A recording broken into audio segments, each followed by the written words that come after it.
You know what is most interesting in this? You know that it is bad, but you still postpone it. आपको पता होता है, still आप उसको टाल देते हैं, और यही इसकी जो है एक खासियत है. So in this video, I'm going to talk about most important topic which everybody has to go through, and this is called as procrastination. So what is procrastination? I will explain, and I will tell you the different methods how to reduce it. I will tell you how to reduce it, not to stop it, because it cannot stop, it can only be reduced. So let's talk about what is procrastination. So procrastination is a habit of delaying an important task, usually by focusing on less urgent, more pleasurable, and easy task. So अगर simple language में बात करूं तो किसी भी काम को टालने की आदत को प्रोक्रास्टिनेशन कहते हैं. There is a word which usually revolve around the procrastination is laziness. So laziness and procrastination is the two different thing. Laziness मतलब आप सुस्त पड़े हैं, आपको कोई काम करने का मन नहीं है, बट प्रोक्रास्टिनेशन में आपको मन तो है, बट आप उसको टाल देते हैं कि 5 मिनट बाद करूंगा, 10 मिनट बाद करूंगा. आप सुबह सुबह उठते हैं, मोबाइल लेते हैं, रील्स स्क्रॉल करते हैं या शॉर्ट्स देखते हैं, फिर आप सोचते हैं अरे 10 मिनट बाद ये काम कर लूंगा, या 10 मिनट बाद मैं ब्रश कर लूंगा, या कोई ऐसा काम है जो तुरंत करना है वो आप 5 मिनट बाद, 10 मिनट बाद, ऐसे करके आप उसको प्रोक्रास्टिनेट करते हैं. और प्रोक्रास्टिनेट का एक साइकिल है. आप पहले प्रोक्रास्टिनेट करते हैं, फिर जब आप लेट हो जाते हैं तो फिर आपको गिल्ट होता है, अरे यार ये काम कर लेना चाहिए था मुझे. फिर आपको उस गिल्ट के बाद फिर पैनिक होता है, आप डर जाते हैं. फॉर एग्जाम्पल आप किसी एग्जाम के लिए प्रिपेयर कर रहे हैं, आपको पता होता है कि कल मेरा एग्जाम है और मैं अगर नहीं पढ़ा तो फेल हो जाऊंगा, बट स्टिल आप प्रोक्रास्टिनेट करके उस चीज को टाल देते हैं. फिर आपको गिल्ट होता है कि काश पढ़ लिया होता तो पास हो जाता, एंड फिर आपको पैनिक होता है कि अब मैं पक्का फेल हो जाऊंगा, फिर क्या करूंगा. फिर आप उसको जस्टिफाई करने की कोशिश करते हैं कि, या एक्सक्यूज देते हैं कि चलो ठीक ही हुआ, या जो भी मेरे पास कोई और काम था करने के लिए इसलिए मैं नहीं पढ़ पाया, या क्वेश्चंस जो है थोड़े अजीब थे मुझे याद नहीं हुआ, इस तरह के कुछ एक्सक्यूज देते हैं और फिर प्रोक्रास्टिनेट करते हैं. ये कंप्लीट साइकिल है प्रोक्रास्टिनेशन. तो चलिए मैं आपको 5 ऐसे तरीके बताता हूं जिससे आप प्रोक्रास्टिनेशन को कम कर सकते हैं. मैं फिर कह रहा हूं, आप इसको कम कर सकते हैं, इसको खत्म नहीं कर सकते. So there is a law which is known as Parkinson's law. इस लॉ में कहा गया है कि जैसे आप कोई भी काम, जैसे आपको रूम क्लीन करना है और उस रूम क्लीनिंग के लिए आपने 30 मिनट अपने आप को दिए, तो आप 30 मिनट में वो रूम क्लीन कर लिए, या कोई भी आप टॉपिक पढ़ रहे हैं या कोई भी काम कर रहे हैं, उस काम को एक आप डेडिकेटेड टाइम दिए, इतना टाइम में ये काम खत्म कर लेना है, तो आप उस काम को उतने देर में कर लेते हैं. और उसी काम को अगर आप 1 घंटे में थे तो फिर आप उसी काम को फिर 1 घंटे में करते हैं. तो यही है पार्किंसन लॉ, कि कोई भी काम जो आप कर रहे हैं उसके लिए जो आप टाइम देते हैं, अगर कम टाइम देते हैं तो कम में करते हैं, और ज्यादा टाइम देते हैं तो ज्यादा में करते हैं. ये है पहला लॉ, पार्किंसन लॉ. तो अपने काम को जो है, जो भी आप कर रहे हैं उसको एक टाइम स्लॉट दें, और कोशिश करें कि वो उतने टाइम में खत्म हो जाए. Second one is make a to do list. To do list is very important in student life or any other activity you do. You must have a to do list. Wake up in the morning, make a to do list, or going before a bed, make a to do list so that tomorrow you can do that activity. So to do list is important.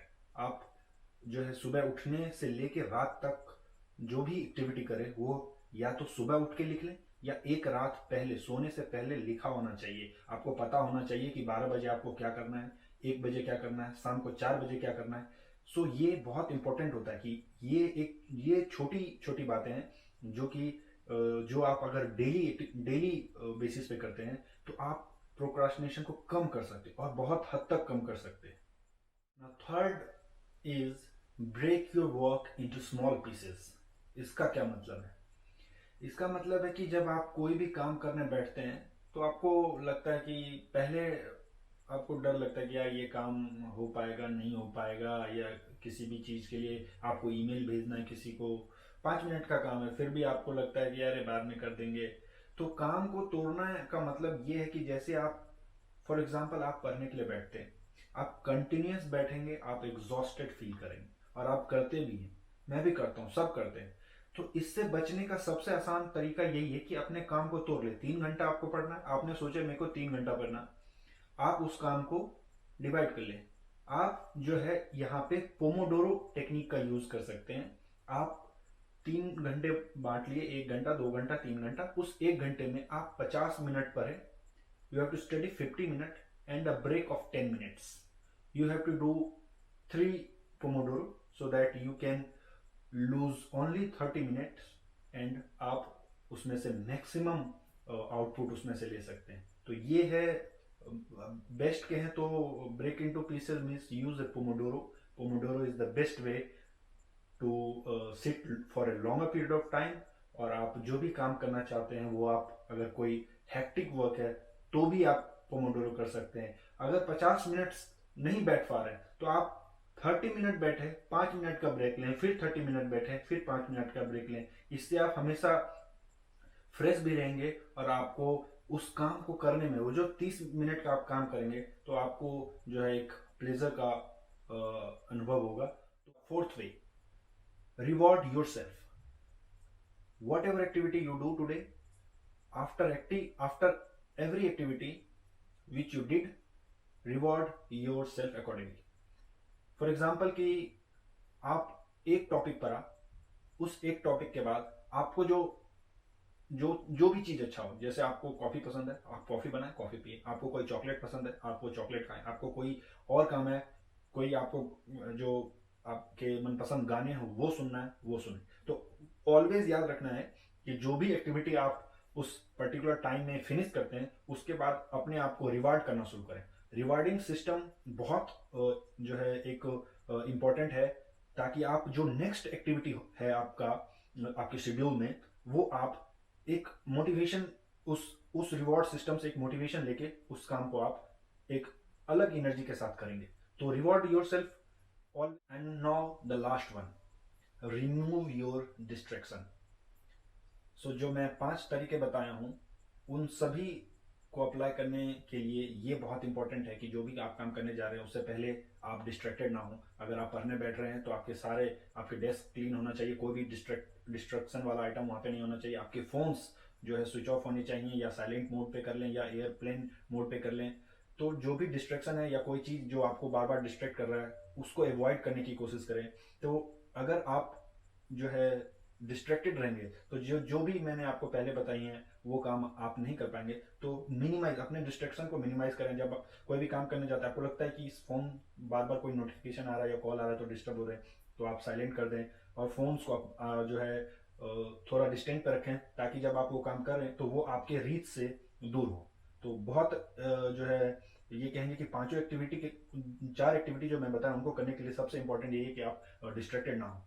और एक और मैं इसमें add कर देता हूँ, हालांकि ये छठा वे हो जाएगा, मैंने 5 ही कहा आपको। वो है कि आप एक प्रोफेशनल माइंडसेट बिल्ड करें। एक मैं आपको इसके लिए बहुत अच्छा एग्जांपल देता हूँ। अगर मान के चलिए कल को आप या सर्जन बनते हैं, या कल को कोई डॉक्टर है, अब पेशेंट लेटा हुआ है, उसको सर्जरी करना है, और वो वहां पे प्रोक्रास्टिनेट करे कि अरे यार 10 मिनट बात करते हैं, 15 मिनट बात करते हैं, क्या होगा, कुछ थोड़ी होगा। तो ऐसा होता नहीं है यूजली। आप देखेंगे कोई पेशेंट आता है तो सर्जन जो है, अगर सर्जरी है और एक टाइम है उसके लिए, तो उसी टाइम पे वो होता है। ठीक है, तो बिल्ड वो है, वो भी कर सकता है, वो भी प्रोक्रास्टिनेट कर सकता है वहां पे, बट ऐसा होता नहीं। क्यों? क्योंकि जो माइंडसेट है वो बहुत जो है एक अच्छे तरीके का बिल्ड हो जाता है उस टाइम तक। तो मैं कहूँगा कि एक ऐसा ही माइंडसेट आपको इन जो है 5 एक्टिविटी या 6 एक्टिविटी को करते जाएंगे तो एक प्रोफेशनल माइंडसेट बिल्ड हो जाएगा। I hope you understood all the ways. So if any question related to this you can comment in the comment section.